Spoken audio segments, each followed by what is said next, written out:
வணக்கம் and welcome to 1008 salt project. இன்னமும் Johor எக்ஸ்பிடிஷனில் பத்துப்பஹாட் என்ற ஒரு மாநிலத்திலேருந்து ஒரு மண் எடுத்துக்கிட்டு இருக்கேன். இன்னைக்கு இந்த பதிவில் நம்ம பார்க்க போகிற முதல் ஆலயம் ஸ்ரீ முத்தப்பன் ஆலயம்.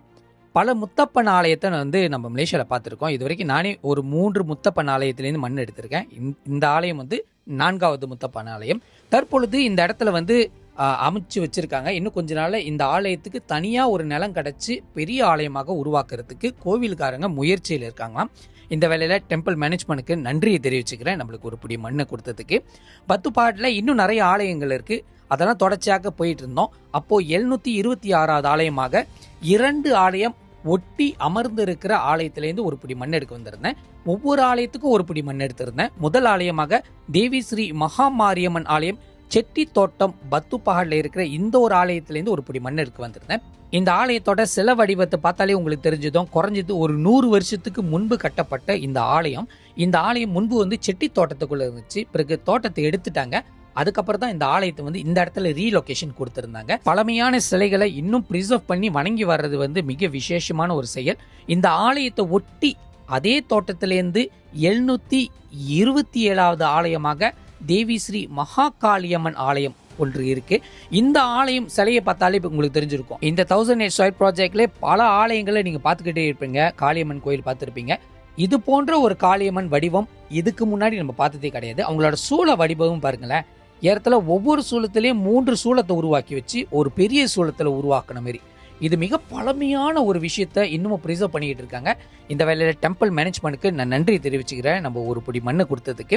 அதுக்கப்புறம் எங்களோட பயணம் வெவ்வேறு எல்லைக்கு போகிறதுக்கு கொஞ்சம் தாமதமாக எடுத்துச்சு, காரணம் மழை காரணத்தினால. இந்த பயணத்தில் ஒரு முக்கியமான ஒரு தம்பி எங்களுக்கு ஹெல்ப் பண்ணிக்கிட்டே வந்திருந்தாரு. எல்லா ஆலயத்தையும் அவர் தான் கண்டுபிடிச்சி கொடுத்துருந்தாரு. அந்த ஆலயத்துக்காரங்கள்ட்டையும் இவரே கால் பண்ணி பேசியிருந்தாரு.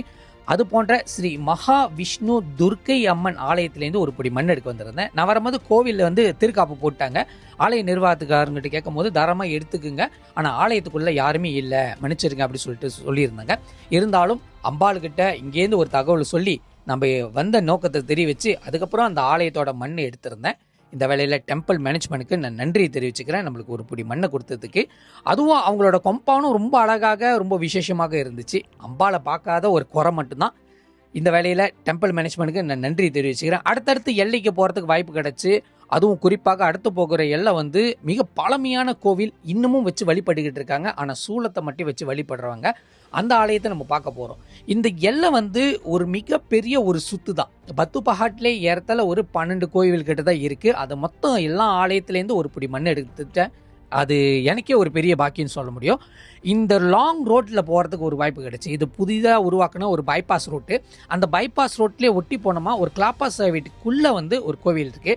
நான் லைஃப் லாங் சப்பாத்தி போடாத வசி கண்டிப்பாக இந்த இடத்துல நான் வெறுங்காலில் தாண்டினோம். ஆனால் நான் போகிற பாதெல்லாம் அவ்வளோ கடுமையான முள். அந்த தம்பியும் கூட்டிகிட்டே போனார்.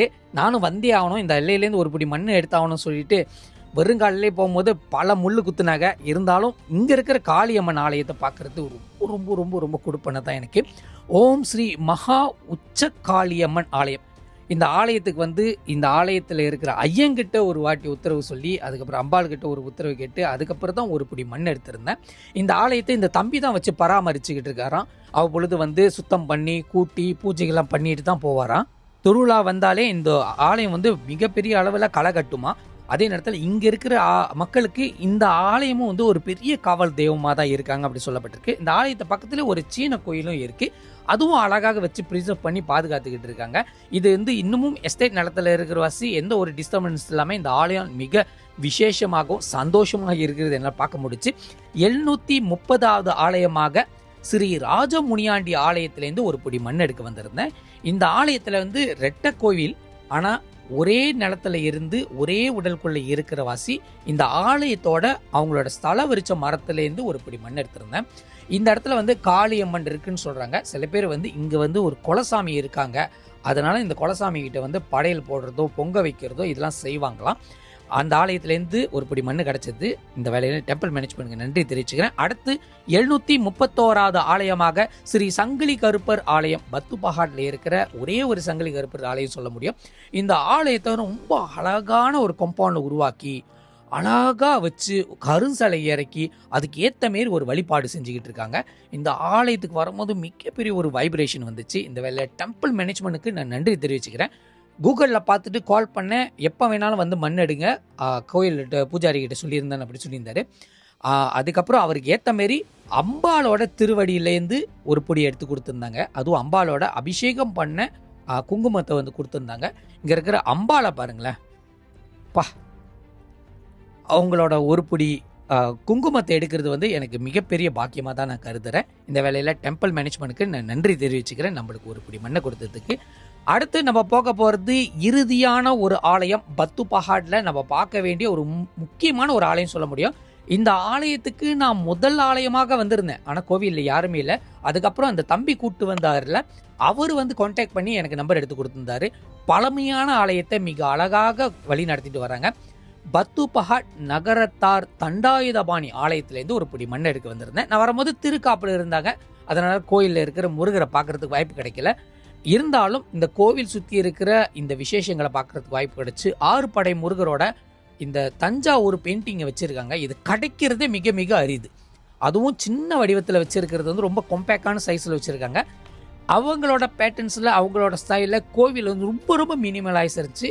கோவிலுக்கு பின்னாடி ஒரு பெரிய ஸ்தல விருட்ச மரம் இருக்குது, மாமரம். அது மட்டுமா, கோவிலுக்கு பின்புறமே ஜோடி மயிலை பார்க்கறதுக்கு வாய்ப்பு கிடைச்சி. ரொம்ப அழகான ஒரு மயில். அதே நேரத்தில் கொம்பவுண்டும் ரொம்ப அழகாக அமைதியாக சாந்தமாக இருக்குது. சாமி கும்பிட்ற இடம் சொன்னோமா, இந்தமாரி இடத்துல வந்து சாமி கும்பிடும்போது மனசுக்கு ரொம்ப ரொம்ப நிறைவாக இருக்கும். அதுவும் நடு சென்டர் ஆஃப் த டவுனில் பார்த்தீங்கன்னா இந்த ஒரு கோயிலே இருக்குது. இந்த ஆலய நிர்வாகத்துக்கு நான் நன்றி தெரிவிச்சுக்கிறேன். பத்து பஹாடில் இருக்கிற எக்ஸ்பெடிஷன் முடிஞ்சிருச்சு. அடுத்து எங்களோட பயணம் கிலுவாங் நோக்கி போகிறேன். நாளைக்கு கிலுவாங் எக்ஸ்பெடிஷன் எப்படி இருக்குது, என்னென்ன ஆலயம் இருக்குதுன்னு நம்ம பார்க்கலாம். See you soon. Bye.